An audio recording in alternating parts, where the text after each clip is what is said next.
Hello बच्चों, let's see the given question. The question says, in the figure shown here, what is the equivalent focal length of the combination of lenses? Assume that all layers are thin. Option A minus 40 centimeter, option B minus 100 centimeter, option C minus 50 centimeter, option D 40 centimeter. So for this question, जो key concept यहाँ पे we will be using is the concept of combination of lenses. Combination of lenses, ठीक है. तो यहाँ पे अगर हम कॉम्बिनेशन ऑफ लेंसेज की बात करें so we can calculate the effective focal length that is given by the expression 1 upon f1 plus 1 f2 and so on. ठीक है, तो हर एक लेंस की वजह से अगर हम फोकल लेंथ कैलकुलेट कर ले so just we have to use the formula 1 upon f equal will be equals to 1 upon f1 plus 1 upon f2 and so on. ठीक है, तो यहाँ पे अब हम देख सकते हैं we have been given with 3 combination और 3 सेट ऑफ लेंसेज. अगर हम इसको देखें ध्यान से and we are interested in calculating this F effective, F E basically जो हमने जिसको बोला है, तो हम मान लेते हैं कि ये हमारी फर्स्ट लेंस है, ये हमारी सेकंड लेंस है, ये हमारी थर्ड लेंस है. तो फोकल लेंथ कैलकुलेट करने का जो फॉर्मूला है that is lens maker formula. अब लेंस मेकर फॉर्मूला थोड़ा सा हमें क्लियर होना चाहिए.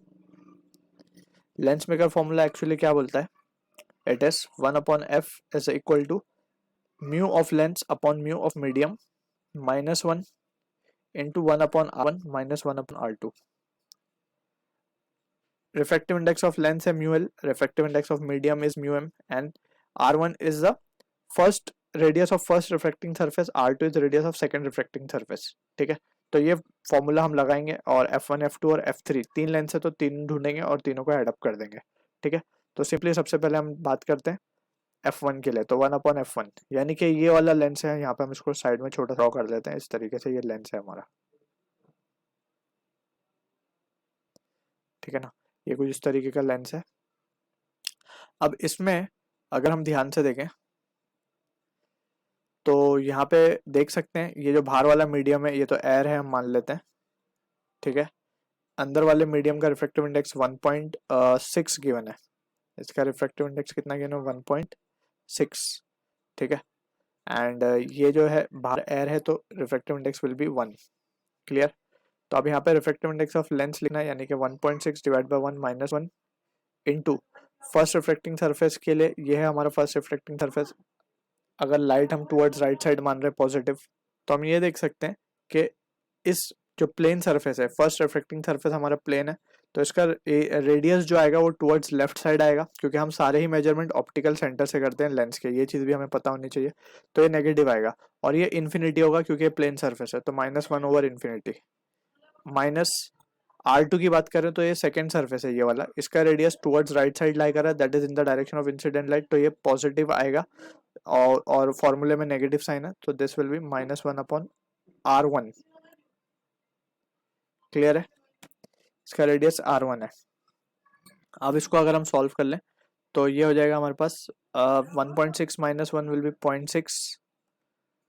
0.6 और ये हो जाएगा डिवाइडेड बाय -0.6 बाय R1. ठीक है, -0.6 by R1 and this will be the value of f1. इसको ये हो गया फर्स्ट लेंस के लिए. ऑल्सो हमें R1 R2 की वैल्यू 20 सेंटीमीटर गिवन है, तो वो भी हम सब्सटीट्यूट कर देते हैं यहाँ पे. तो -0.6 बाय 20 और it can be just written as 6 by 200 या फिर 200 बाय 6 कर देंगे तो ये f1 मिल जाएगा, या फिर 1 बाय f1 ही लिखते हैं इसको, and that will be equals to -3 by 100 centimetre. तो ये मिल गया 1 अपॉन f. अब हम बात करते हैं सेकेंड सरफेस के लिए, सेकेंड लेंस के लिए सॉरी. तो सेकेंड लेंस है हमारा ये इस तरीके से, इसको यहाँ पे शो कर देते हैं. ये सेकेंड लेंस है हमारा.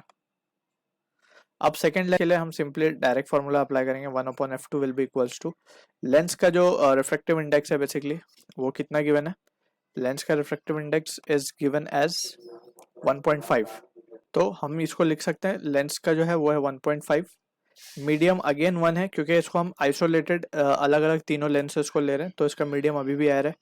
-1 इंटू, अब रेडियस के बारे में अगर बात करें तो फर्स्ट रिफ्रैक्टिंग सरफेस हमारा ये होगा, इसके लिए रेडियस पॉजिटिव है and it is -1 by sorry positive आएगा तो just it will be 1/20, direct हम वैल्यू सब्सटीट्यूट कर रहे हैं, ठीक है ना। R1 R2 भी जो भी वैल्यू है वो सेम ही है 20, तो डायरेक्ट वैल्यूज डाल रहे हैं माइनस।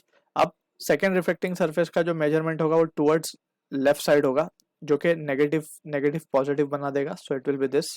एंड फाइनली ये जो वैल्यू आएगी हमारे पास, ये आएगी 0.5 इंटू 2/20, या फिर 1/10 बोल देंगे इसको सिंपली, ठीक है। सो फाइनली अगर हम देखें तो ये वैल्यू जो आ रही है हमारे पास 1/f2 की, वो आ रही है 100 अपॉन सॉरी 5/100 पॉजिटिव में सेंटीमीटर, ठीक है। And finally we have the last one, that is वो कुछ इस तरीके से होगा,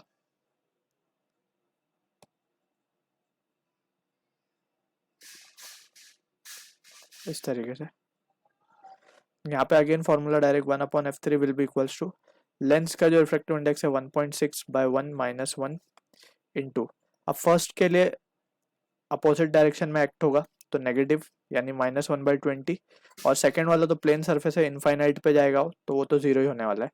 तो डायरेक्टली अगर हम देखें तो 1/f3 will be equal to now 1.6/20 minus 0.6/20, यानी कि अगेन -3/100 आएगा सेंटीमीटर, ठीक है।